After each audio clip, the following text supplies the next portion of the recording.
All right, thank you. Very, very happy to be here. I always like those shirts, I like that saying, go big or go home. I kind of want to do both sometimes though. Why can't you have both? All right, so what I was thinking, what would be awesome to talk about? I only have 30 minutes, so instead of doing something like the 5 secrets to growth, I came up with the 1 secret to growth. And I think this is the thing that if you know this, everything else that you do and learn and the conversations that you have later today are going to be so much more impactful, so much more effective. The things that you take away from here, if you can just focus on this one secret of growth. And just to give you just a tiny little bit of background, I'm not going to spend much time on me. I've been doing 16 Ventures for 8 or 9 years. I've worked with hundreds of SaaS companies over those years.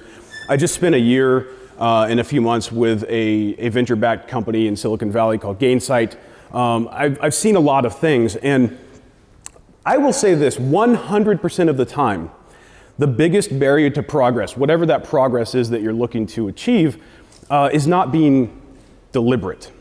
And so that's going to be the theme for today, the secret to success, the secret to growth, the secret to whatever it is that you're trying to achieve is being deliberate. Deliberate is defined, according to Google, as something that's done consciously and intentionally, okay? And so what I did is I put together this deliberate growth framework. And the baseline, the thing that everything else is predicated on is, hello? Test, here, okay, sorry.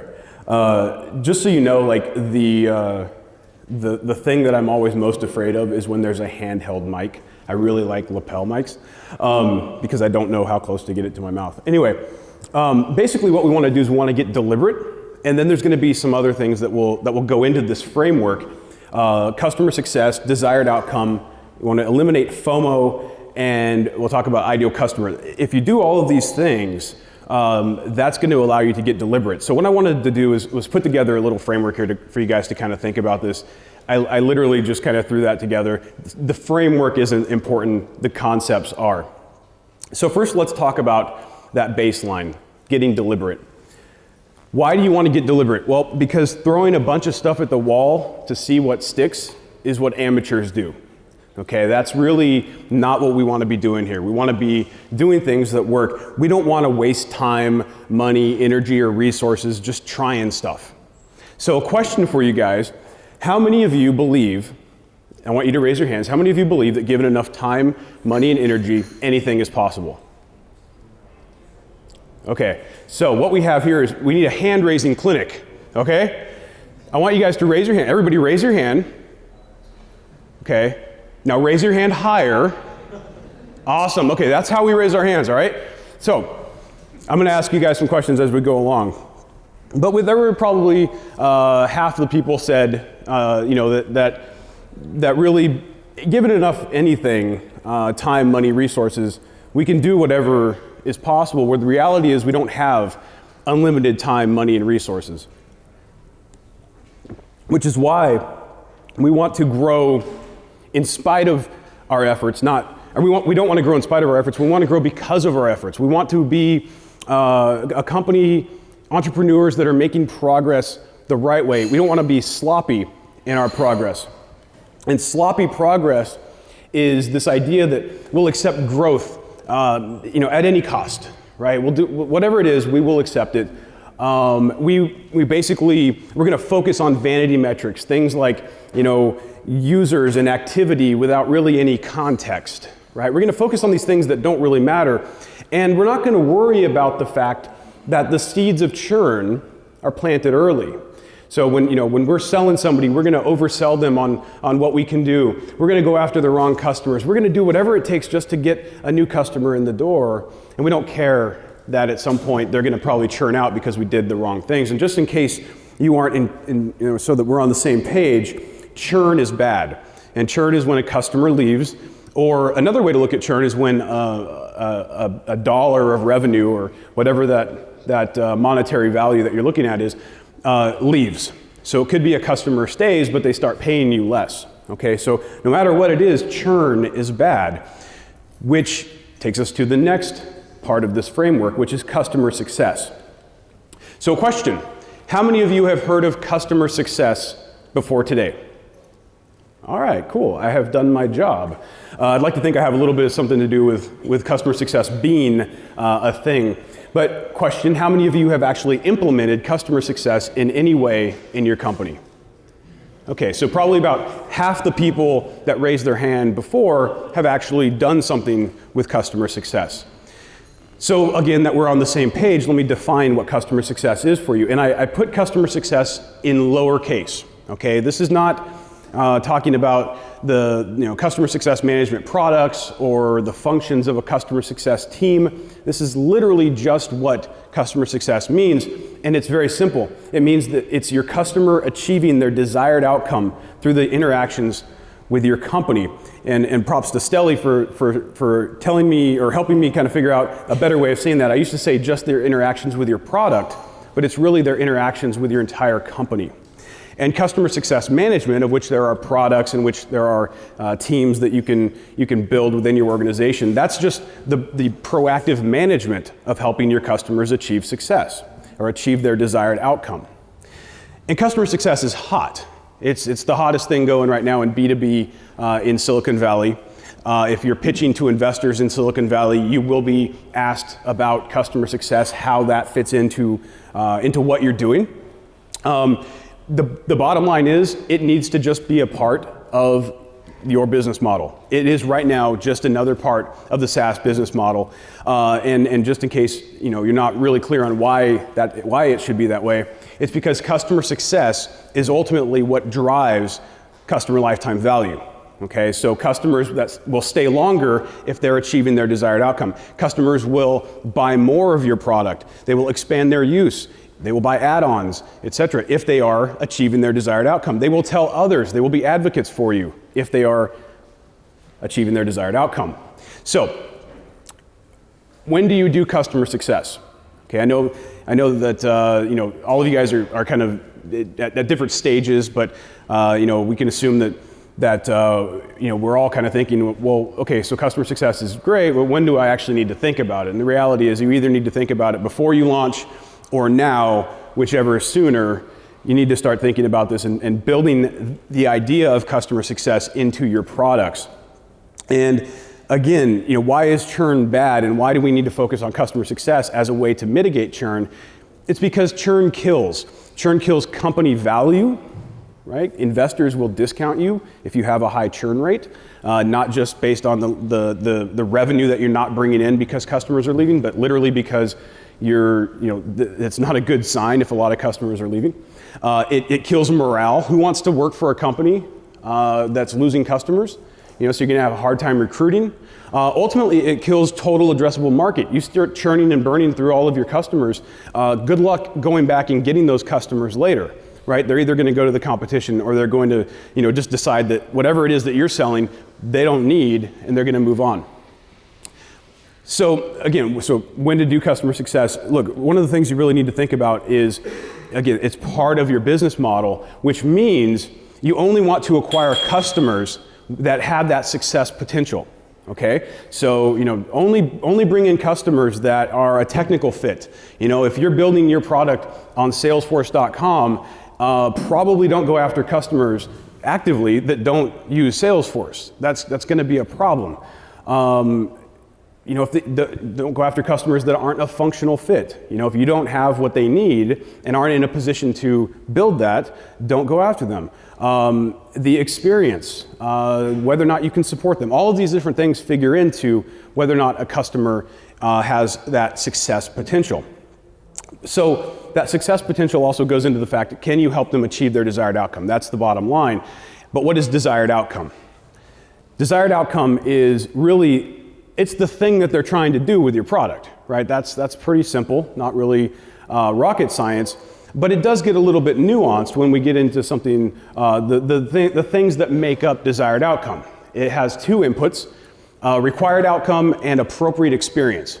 So required outcome is really simple. It's the thing that you have to do, but it's the appropriate experience that kind of is where people get tripped up. So if you're building a product that is functionally complete, that lets people do the thing they need to do, but does not give them the experience that they need, they may not feel like they're being successful with your product. They may not really feel like everything is there, and they're going to go to another product that might actually not even have all the features and functions that you have, but gives them that appropriate experience.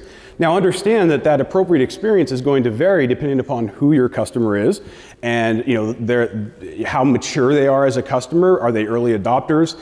You might be able to get away with right now just having an API, right? Having no real user experience or user interface. But if you start moving into different directions, that might not cut it, right? So you need to be cognizant of that and build what is required and also the appropriate experience. Now this also brings up this thing called the success gap. And the success gap is something that I came up with to describe this idea of how some customers, their desired outcome might actually only be met outside of your product. So, if I can send an email through your system, a marketing email through your system, that's great. But if my goal is to get more customers or my goal is to make more sales or whatever, that doesn't, just because I can send an email doesn't mean that that's actually going to happen.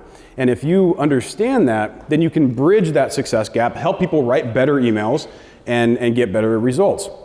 The best companies understand this and they solve for that. And some companies that are really creating something brand new actually do this before the sale. Right, so they're bridging that gap before they ever get the customer on board. So question, how many of you have or have had an MVP, a minimum viable product? Awesome, okay. How many of you feel your MVP is or was successful? Okay, cool. So about 50% again of the people that raised their hands kind of felt like it was successful.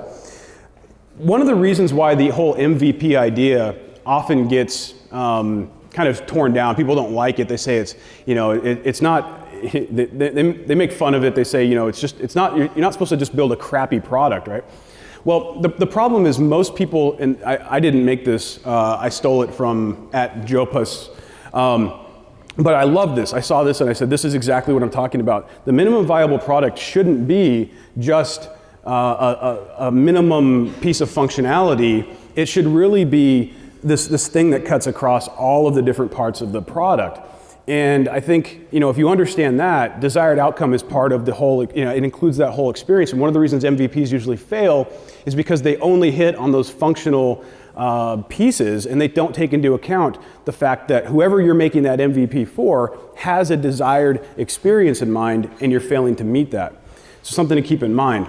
Now, just as a Marcom specific idea, and I sort of touched on this earlier, if you have an email marketing system or you distribute press releases or you do sort of conversation injection growth hacking or whatever it is that you're trying to, whatever it is your product does, the reality is your customers don't want to just do that, right? They didn't just sign up so they could send an email. They didn't just sign up so they could inject themselves into a conversation online.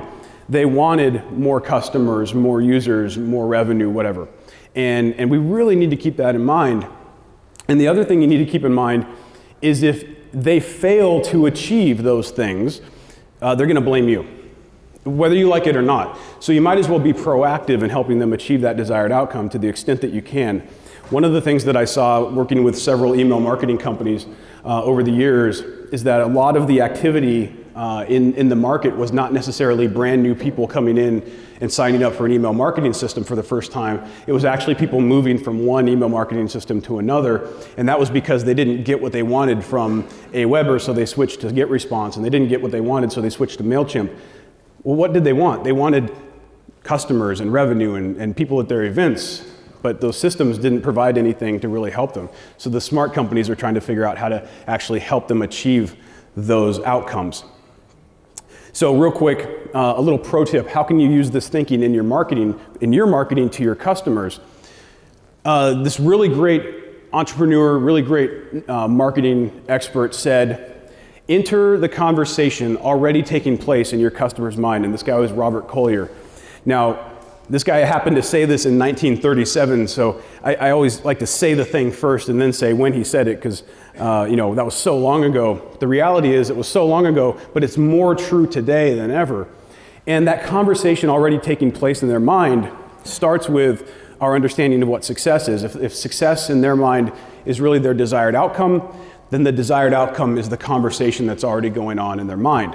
So next time you decide to write some copy on your sales page about your product, instead figure out what their desired outcome is and talk about that. So going on, the deliberate growth framework, we want to eliminate FOMO. So question, how many of you know what FOMO means? Okay, about 20%. FOMO is the fear of missing out. It's my favorite acronym. It's one of those things that it's my favorite acronym, but I hate it because I suffer from it a lot. And I think, just some examples of what this might be. We have to sign that customer no matter what, right? Because if we don't, we may never find another opportunity, or we just kind of get into that mindset of I can't let this go. I have to sign this customer. We have to go wide, right? We don't want to narrow our focus.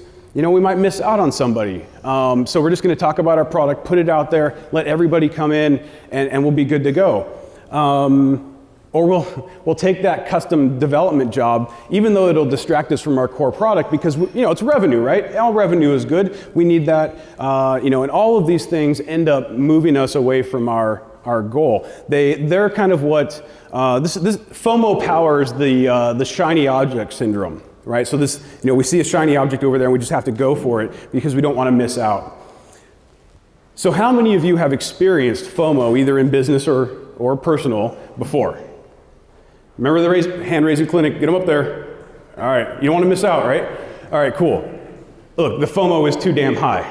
Every one of you almost raised your hands. It's something that we just, as humans, we don't want to miss out on. And as entrepreneurs, we have to be cognizant of what's going on in our mind so that we can avoid this. The reality of FOMO is this: you are missing out if you don't narrow your focus. A great little sanity check right now, and do this today, is go to your marketing website if you have one, and look at it and say, would the customer I would most like to have look at my marketing site and say, this is the company for me? And if the answer isn't an absolute hell yeah, then you guys have a problem. You are missing out, because some of your ideal customers are going to look at that page and move on, right? So the more generic you try to be, the more product focused or inward focused you are, because you don't want to miss out, the more you absolutely are going to miss out. Also, when you sort of buy into FOMO, I'm getting sloppy up here, you're going to miss out on real actionable insights, okay? So if you have, so I do this all the time with the SaaS companies I work with, especially when we're trying to figure out how to reduce churn. We'll look at their customer base and we'll try to look for some patterns. And what's really interesting, in very early companies, maybe they've been around for a year and a half, we'll look at their customers and there will be very few patterns. There will be very few, like, here's very similar customers, and it's because they didn't really focus, right? They just kind of, whoever came to them, they brought them in, and they were good. The problem is when you start trying to look for patterns, who's our best customer? Right, of our best customers, what are the characteristics they share, so I can go find more customers like that? And when you have basically an entire customer base made up of just random companies, it's really hard to figure that out. So you miss out on having these really actionable insights when you don't get specific. And I believe, look, it's better to not sign a customer, to just let them go, to move on, than if they're not a great fit, than to try to figure out a way to work with them, knowing that it's not going to be the best case for both you and them. Because the chances are, if in 6 months you now have the features they wanted, and you reach back out, chances are, at least it's a good reason to reach out, and chances are you might actually land them now. But if you had just tried, to take that square peg and make it fit into a round hole, and they end up churning out, you're going to miss out on them forever. So just be really careful. All right, finally, in the deliberate growth framework is this idea of an ideal customer. And so question, how many of you have developed an ideal customer profile? Okay, probably about 20%. All right. So so we're on the same page. You don't have to agree with me, but at least know where I'm coming from. An ideal customer is a customer type that, over a strictly defined time frame, is the type of customer that we're going to dedicate sales and marketing resources to try to acquire. Okay?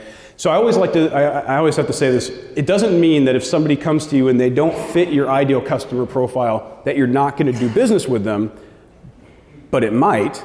It just means that you're not going to go after them. You're not going to spend your time and energy and resources really reaching out for those customers that aren't ideal.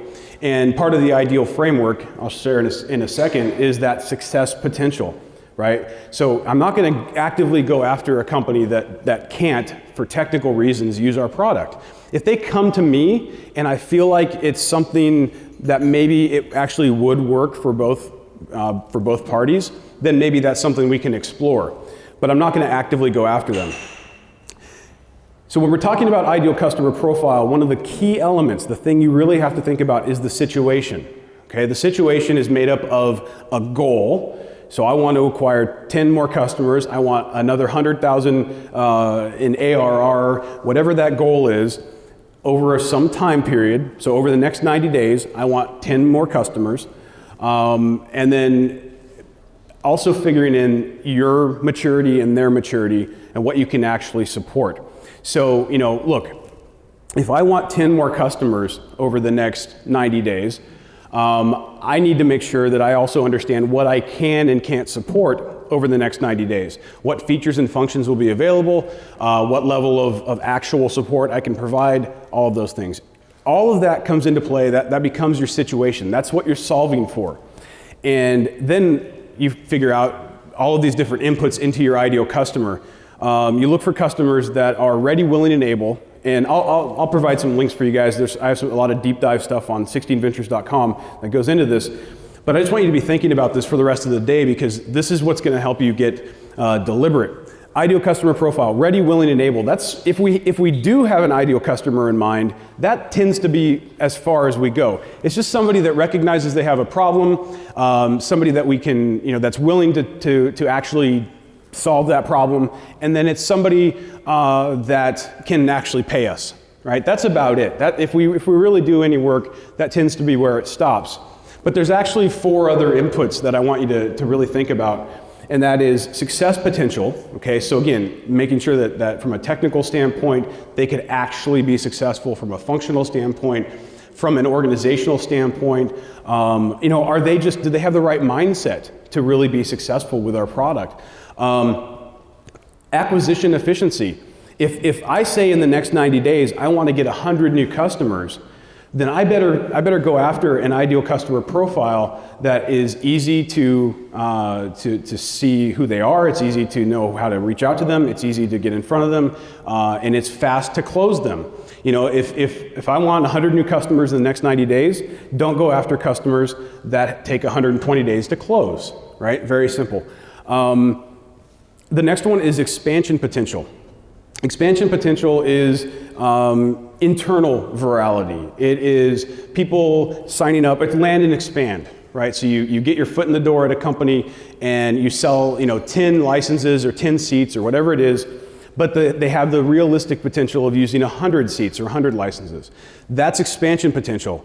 And some investors are going to say, look, I want you to go out and over the next 90 days, I want you to get more customers. I want you to get 10 customers that have a 10x expansion potential. Why? Because our investors, because other investors, or because potential acquirers want to know that this is something that that there's a future with that existing customer base. Whatever it is, we need to be able to weight that input accordingly. Finally, advocacy potential. This is one of my favorites. Advocacy potential is basically external virality, right? So for for products that have inbuilt virality, that makes sense. But for larger B2B products, it's just the potential for your customers to be advocates for you to bring in other customers.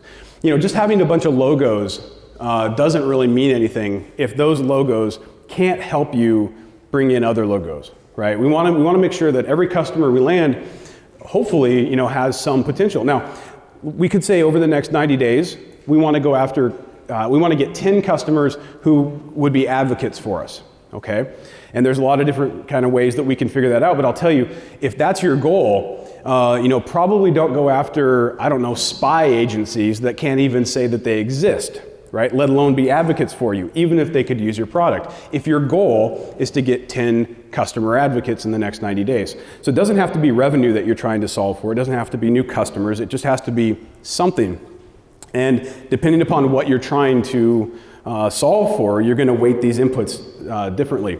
Now, success potential is probably going to be one that you would weight heavily regardless, because expansion and advocacy don't happen when your customer is not successful, right? So then you take that ideal customer profile, all of those inputs, you combine it with the situation, and now you have your ideal customer profile that you're gonna work towards. And ultimately, the situation determines success. What's really cool about this is normally we can only test tactics.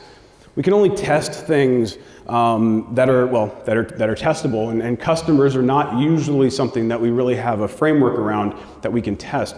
But this gives you that, and you can literally say, if you're solving for 90 days and you want 100 new customers, if after 30 days you're not a third of the way there, what's going on? Do we need to change tactics? Or do we just honestly feel like that particular ideal customer profile that we developed is not working out, and we can pivot away from that? So you normally don't get a chance to really test your customers. And this is why when I say, you need to lock down on an ideal customer, I get a lot of pushback. It's like, no, we're too early, we want to just kind of try some things and see what works. And, we don't know what we don't know and all of that, but it's like, you're probably building your product for you have somebody in mind, right? So what if we start with that and go out and see if they'll actually buy it? Will they give you money for what you're selling? And then from there, see whether or not that's working. And if it's not, well, that's a result, and that's fine, right? That's not something to be ashamed of or to be sad about. It's just a test. We're just trying something. And it also, it really, the power of this, I'll go back to that other slide. The power of this is that you're getting deliberate on things. You're getting deliberate on customer acquisition in a way that you really normally wouldn't be able to do. You're being able to test this stuff, and the really cool thing is it kills FOMO, right? It gets all of that out of the way because we're just trying something for like 90 days, and if it doesn't work, cool. But if it works, now we can double down on that, and we can spin up a new test while we try, the second ideal customer. So instead of thinking of this as somehow, keeping you from doing all the different things you want, think of this actually as being quite empowering. This is really a way to get control over one of the aspects of your business that we don't always feel like we have a lot of control over, and that's customer acquisition. Now, I just want to be really clear. Sometimes I get the question of, is this just persona mapping? Which is funny because even the people that usually ask that question, they're still not even doing persona mapping, but they're like, isn't this just persona mapping?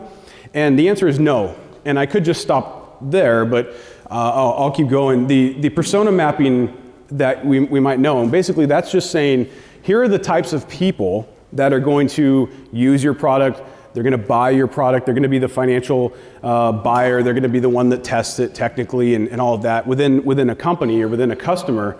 You can't do persona mapping for real until you've actually identified an ideal customer. And actually, once you identify the ideal customer, then your personas will make sense. If you say we're building a Marcom product and we're gonna target CMOs, that means nothing.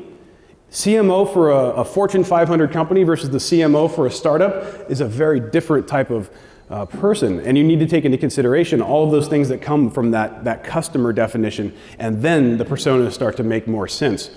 And I think once you start to really understand that, then when you get into marketing and looking for those different distribution channels, looking to figure out how to get in front of these people, that's when the ideal customer profile really shines. You cannot know what distribution method to use. You can't know what sales channels to use, what sales cycle that you're gonna experience. You can't know what language to use. You can't know what pricing, honestly, that you're gonna be doing until you really have an ideal customer in mind. And if you're doing anything without an ideal customer in mind, I think you're doing it the hard way.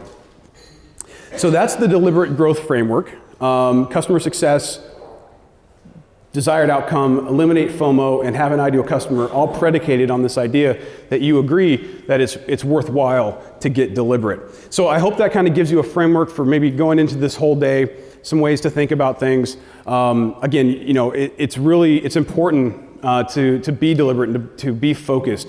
And with that, again, my name is Lincoln Murphy. You can follow me on Twitter at Lincoln Murphy, or read all about so much of the stuff that I just talked about at 16ventures.com. All right. Thank you, Michael. Thank you for sharing the framework.